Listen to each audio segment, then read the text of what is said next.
Good Erev Shabbos to everyone. It's Thursday night at the Westmount Shul.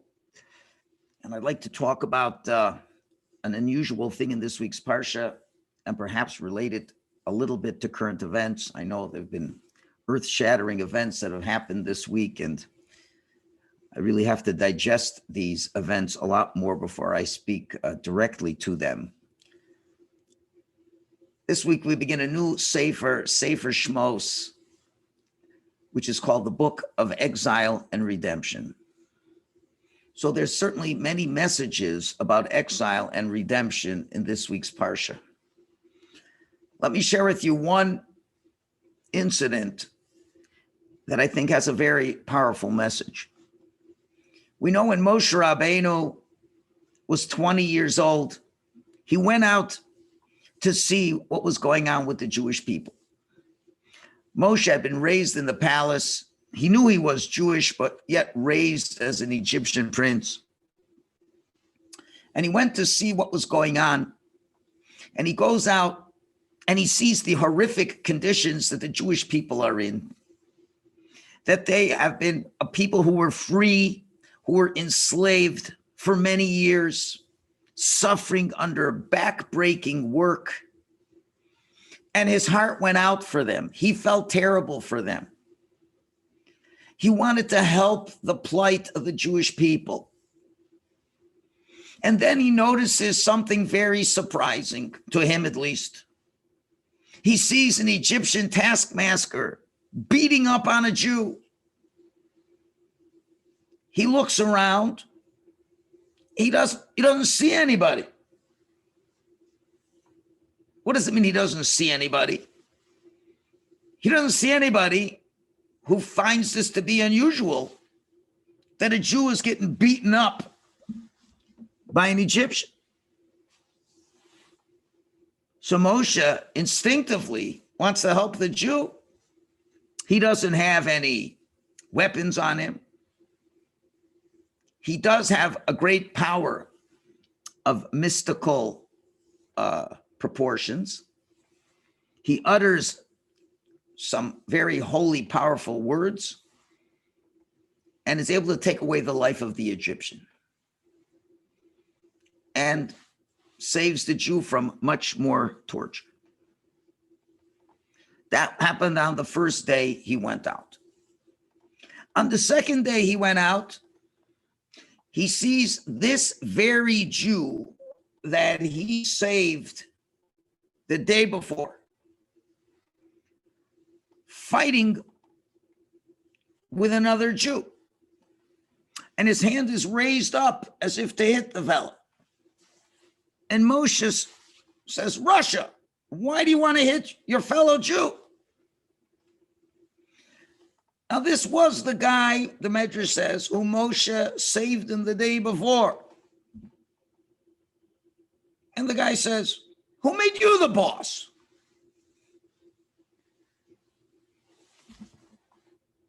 You got to think about that. Is that a reasonable response? You were being beaten up yesterday, and he saves you from that. He risks his life for you.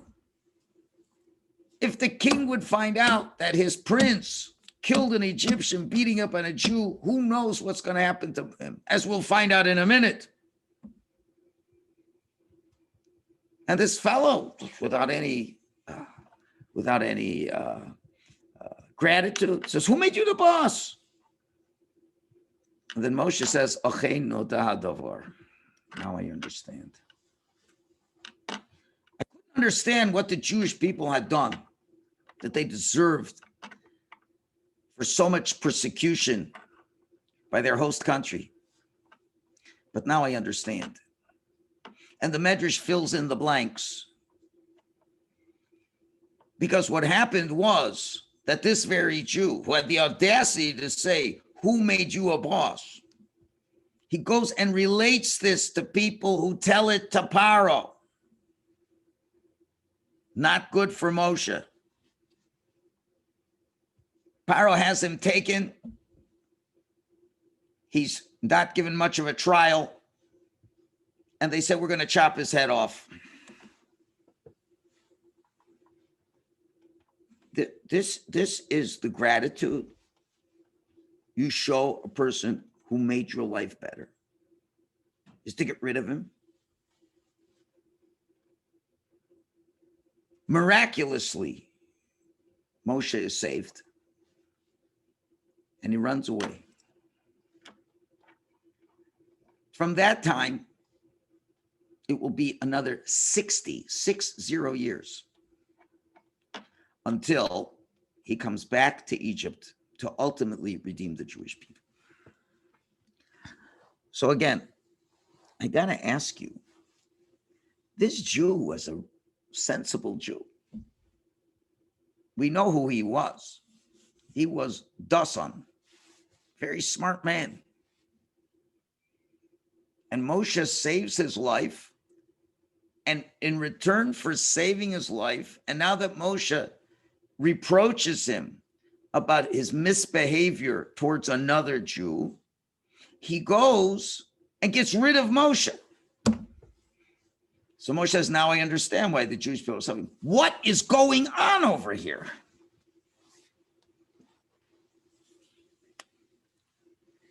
So the rabbis explain, and I'll fill in the blanks. The human being is quite adaptable to situations. Anybody is created to be able to survive. And no matter how difficult the situation is, the human being can adapt. And Paro, we know of his cunning, how he slowly seduced the free Jewish people into becoming slaves. And after years, people can believe that being slaves and not having rights is normal. After generations of this, it was many years. There were children who were born into slavery, and they think that this is normal, not to have any freedoms and any rights. Now a person can come out of the blue and see the predicament that these people are in, and he wants to help them. Moshe sees, you're Jewish people. You're the people of the book. You're people who should be busy studying Torah, using your freedom to do things that just make bricks. And his heart goes out for them. And now he sees an Egyptian beating up on a Jew. How can he not help them? Even though it's a risk to his own welfare. So the question is, why is that person not grateful? And the answer is that this Jew was a Jew, Dasan, who was in charge of other Jews. And he had to make sure that the Jews would do their work, almost like what a capo was in the Holocaust, so to speak, something like that. And if the Jew didn't do the work he was supposed to, the Egyptian would beat him. So one thing's for sure, this fellow Dasan was used to getting a lot of beatings. But that's how you survive. Listen, if you don't toe the party line, you get your kid thrown in the bricks. If you don't toe the party line, things will be worse for you. So you get used to towing the party line. And after all, since you're in charge of the Jews, you get things a little better than the Jews. And since you're getting the lash on your back, you kind of feel good that you're helping the Jews in this difficult time, which I'm sure Dasan really felt he was a hero for the Jewish people. And in a certain way, he was. He was a hero for a people who were beaten, who were subjected to live a life that they're not meant to live. But under these terrible circumstances, quote unquote, this is the best we can do. This is the new normal. And it's not so new. It's been going on for a long time. And you know what? We're used to it and we can get by with this. Do we have freedom? Can we express ourselves? Are we able to get a connection with Hashem? No, but listen, this is what we got. And you can get used to this being very normal. Now comes this fellow who's trying to help you. So when Moshe was killing this Egyptian, this Jew saying, what in the world are you doing? Do you know what that's going to do to the homeostasis of our relationship with our benevolent Egyptian leaders? Who knows what repercussions? How many Jews are they going to take out the next day and kill them to teach us a lesson? So as well-intentioned as Moshe was, this guy said, who's he to tell me what to do? I've been doing things here for a long time. I've been in charge. I'm taking care of the Jews. We're doing the best we can. What are you missing a rhyme? And Moshe, who had the best of intentions, was looked at as a villain to the point that they informed on him. And he has to run away in shame as a criminal because he's trying to help others. Do you think that Dosan was an evil man? You have to judge him favorably, even though Moshe called him a Russia. We have to judge him favorably, just like we judge everyone who was in the Holocaust favorably. It's hard to judge a person who's in that situation. And the Jews in Egypt were under very, very difficult times. So you could say that Dosan legitimately felt that this is the best we can do under not ideal situations. Moshe had the clarity because he wasn't in the middle of all that. And he's looking from the outside and he's seeing human right violations and he's reporting on that. And I say, why are you messing up things? We're getting by. Things are going to get worse because of you. And because of that, Moshe was vilified. There was a bounty on his head. And even when he went to Midian and he helped the daughters of Yisro, what was his reward? The Medrash says, when the daughters of Yisro were being attacked by people in the field, Moshe right away chases the men away, helps the women, gives the sheep to drink. And when Yisro finds out it's public enemy number one, he has him thrown in a pit to die of starvation. And he miraculously survives. And there's another total of 60 years where Moshe's in exile as public enemy number one.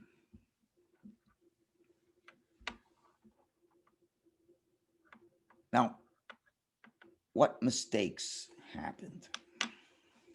I would suggest two. Obviously, the people who are given an opportunity by Moshe's trying to free them and make their lives better. They certainly made a mistake by viewing Moshe as very unhelpful, because when Moshe was away for 6 years, things did not get better. As a matter of fact, towards the end of the 60 years, things got even worse. It wasn't just slavery. It wasn't just backbreaking work. It wasn't just throwing in your babies into the walls if you didn't meet the quota. It got to a point where Paro had Saras and they slaughtered hundreds of babies every day so he could bathe in their blood to cure his leprosy. The people who said things are good enough as they are, but then it always gets worse when you're dealing with people who have no moral compass or conscience as Paro had. And you can try to be as agreeable and as self-effacing as possible to try to get along. But these are people who don't care. And as much as you're trying to help the people, these things never work. It didn't help in Nazi Germany when they occupied Jewish, ghettos, and they put Jews in charge, and the Jews were trying to help, but it didn't help because eventually they all got exterminated. Somehow we try to look at evil and say, maybe we could somehow live under that suppression, as long as we could somehow get by. But as time moved on, things got much worse. And maybe Moshe's idea wasn't such a bad idea. That was their mistake. There was a potential savior 60 years earlier, and they said, let's just live the way it is. But things got worse. Moshe, on the other hand, young, inexperienced, maybe should have realized that when a person is so used to a horrible condition that the more you try to help, the more you'll be resented. And that as much as you're trying to help, no one can even view it as a positive thing. And maybe he caused damage unintentionally.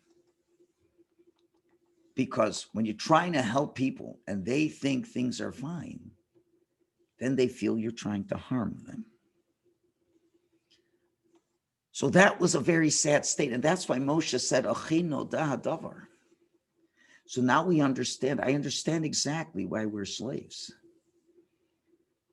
Because not only do we not welcome help, we try to destroy the help. Not only do we don't even have gratitude for not getting hit because you think being hit is normal. So when I'm saving you, you're saying, don't save me. I'd rather be hit. You got to realize that a person who's a captive to whatever he's a captive of, he does not welcome change for the better because they're afraid of change. Change, and especially when there's an enemy and there can be consequences. So as much as Moshe was well-intentioned, no question about it, but maybe ill-advised to do what he did at that young state.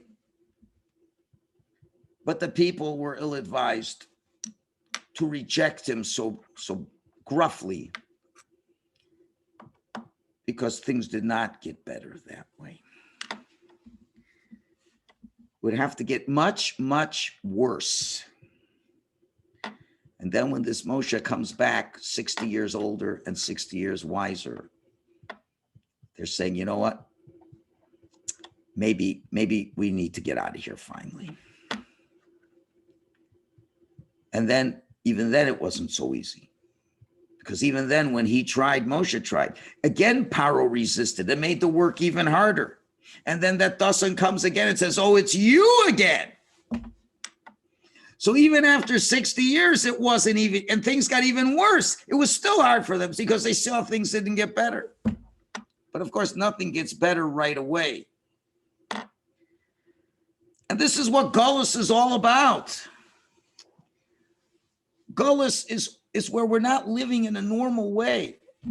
And we allow our survival instinct to dictate and not Torah values to dictate. And that's what Moshe said, this is why they're still in exile. They're not willing to get out of this mold because they're comfortable in this unacceptable situation.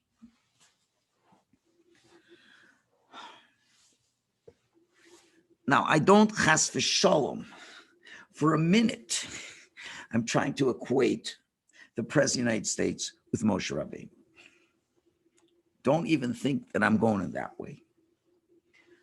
I'm just trying to, through the lens of the Parsha, try to understand why people feel the way they are. That's all. And to what we've seen in the last 4 years. As King Solomon said, Ein chadash tachas hashemesh. There's nothing new under the sun. And the parshas always guide us in understanding why things are happening.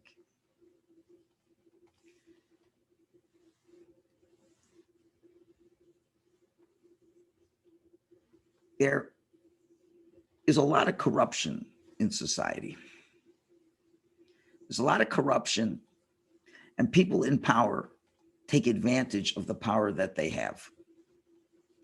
And what happens over time, the common man gets used to the idea of corruption, and that becomes a way of life. And people realize that the people in power have the power, and it's better just to be obedient if you want to get anywhere in life. And if you're not obedient, you'll get hurt. And even if you are obedient, you get hurt. But you know what? It's better to live the way we're living because somehow we're surviving. So unfortunately, there's many minorities who are always promised that life will be better for them, and the people in charge never really make life better for them. But they throw them bones, little money here, a little money there. Crime is rampant. But, don't shake the apple cart because things could get worse. And that was happening to America. So America really was losing so much. They were a world power. And over time, they were losing it. There was tremendous poverty, tremendous unemployment, a lot of bad things. But you know what? It's the way we're used to it. We're used to living this way. We're used to politicians not telling us the truth. Everybody knows that. But you can't fight it. Let's live with what it is. Yes, the rich people have one way of life and we have another way of life.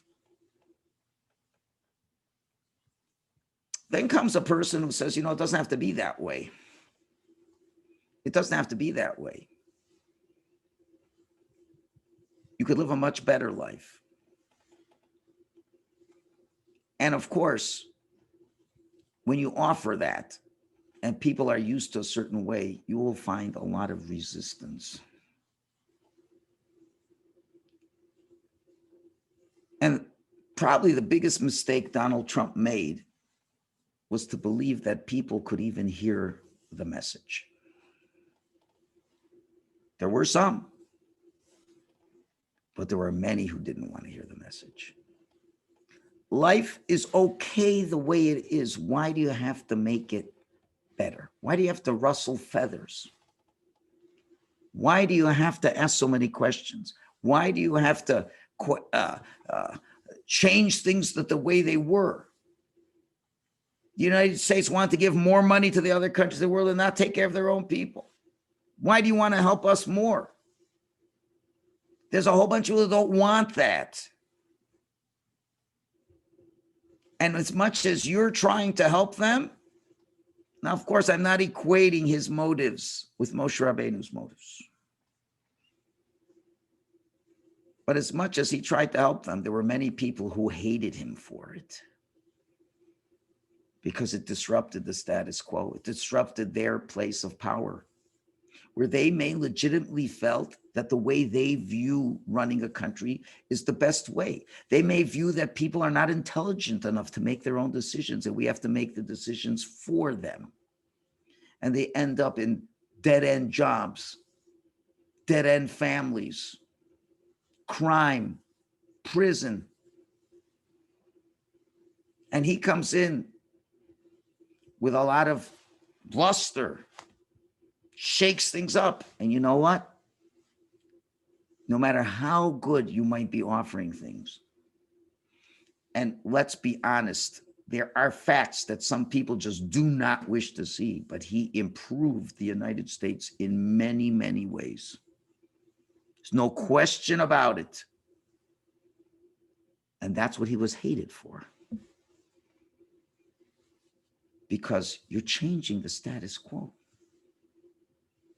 Who knows if the people really in charge, they're not going to like it. And it's going to hurt us. And it did. You saw in the summer how many cities were burnt. And the people in charge couldn't care less. Why? Because we got to get this guy out. They couldn't care if they hurt their own people. So as much as he wanted to help them, but the problem that he did not see, or maybe he saw it anyway, is that when people are used to a failed system, they view you as a threat.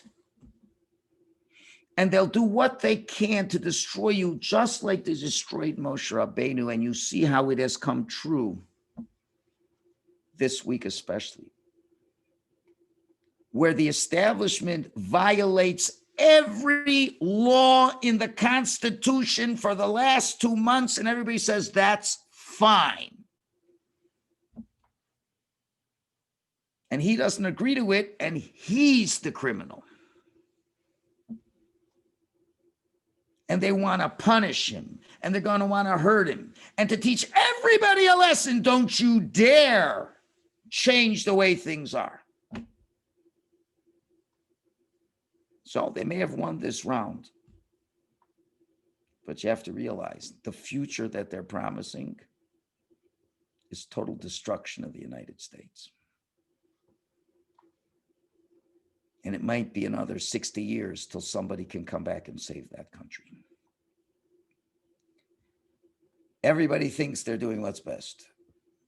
But at the end of the day, the Torah tells you what will happen.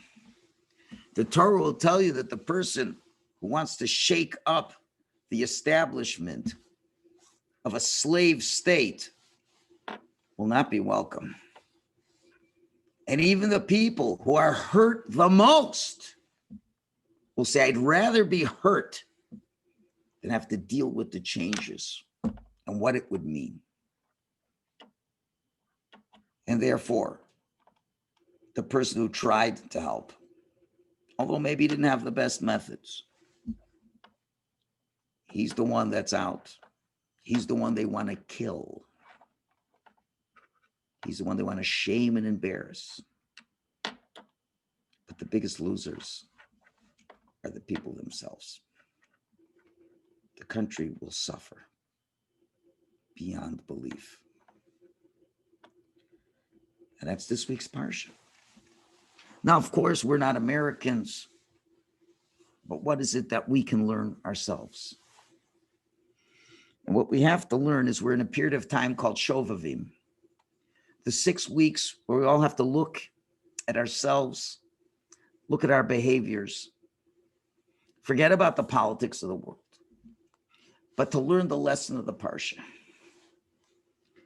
And we live in a society that is corrupt in so many ways, and it impacts on us. And then we have these lofty concepts of Kedusha and holiness, and how to eat in a holy way, how to look at things and people in a holy way, how to live as a divine people. And comes along Parsha Shemos as a disruptor, and it disrupts our always giving in and being slaves to the Yetzer Hara.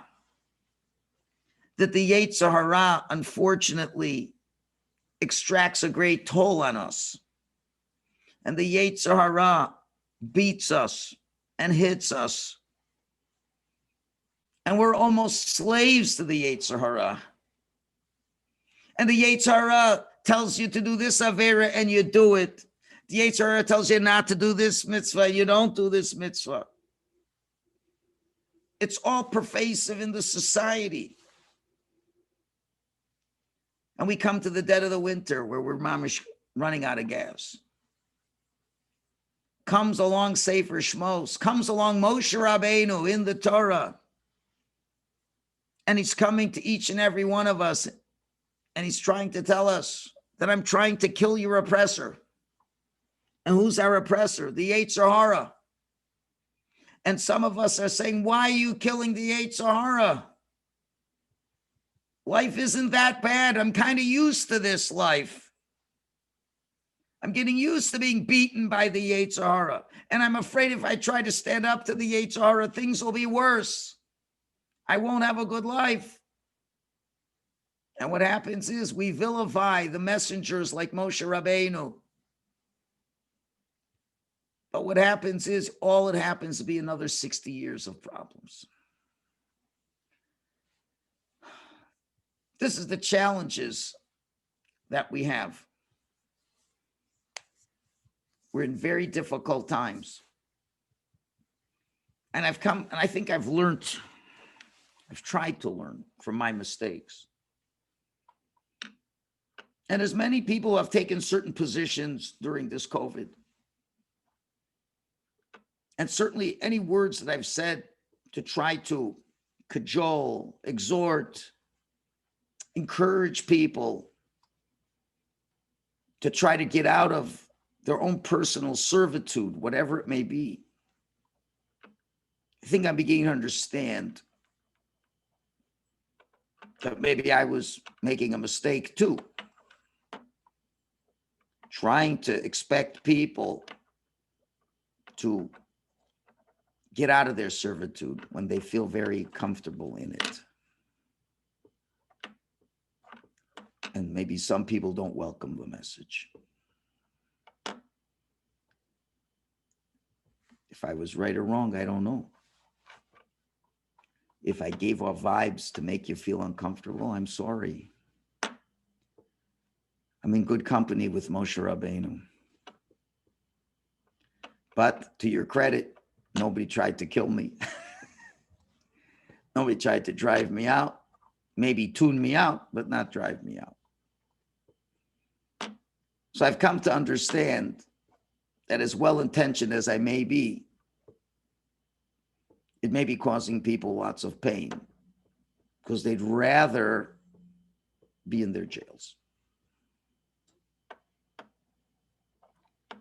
But when you stay in jail, things don't get better. So it's sad on both sides. So what do we need? We need to at least understand each other. I think that would help a lot in the United States if people would want to understand each other. And the Jewish people had this problem. They didn't want to understand each other. Don't you think there was friction between Shevet Levi, who didn't have to work, and they got to sit and learn all day in Egypt, versus the Jews in Egypt who had the backbreaking work? They just couldn't understand each other. And people who can't understand each other have to suffer a long time until they're ready for a Yeshua from Hashem. The United States is going to suffer a long time because people are not willing to understand each other. I hope as a kehillah, as a Jewish people, we all try to understand each other a lot more. To understand why people are taking certain positions, although we may feel it's not good. And on the other hand, the other people feel we're taking the wrong positions. And try to understand each other more. And try to, in whatever way possible, try to work together to get this Yetzer Hara away from us. To love each other and to encourage each other. Because we all are in the Tzelem Elokim. And when the Jewish people were able to finally learn how to do that in next week's Parsha, they were able to have some kind of redemption. So let's all try our hardest, at least in dealing with the common enemy of our Yetzer Hara, to work together, to appreciate each other where they're coming from. And maybe everyone can move a little bit in their direction more towards the center, because we have a common goal that's a good goal, and that is HaKadosh Baruch Hu, Dveikus Hashem. May we be able to be sensitive to everybody, try to help, but know where the help may not be welcome, and wait and believe in HaKadosh Baruch Hu, that he should help us, because only HaKadosh Baruch Hu will take us out. And it's Einod Milvado. And we shouldn't have to suffer much longer if we're able on our own to figure out what the Ratzon of Hashem is, and to be able to overcome our personal Yetzer Haras. We should be Zoicha like the Jewish people were, as we'll see 6 weeks from now, that they received the Torah at Sinai. That we should be Zoicha to receive a higher level of Kedusha and holiness. B'meir of Yameinu, Amen. Thank you all for listening, and have a wonderful Erev Shabbos.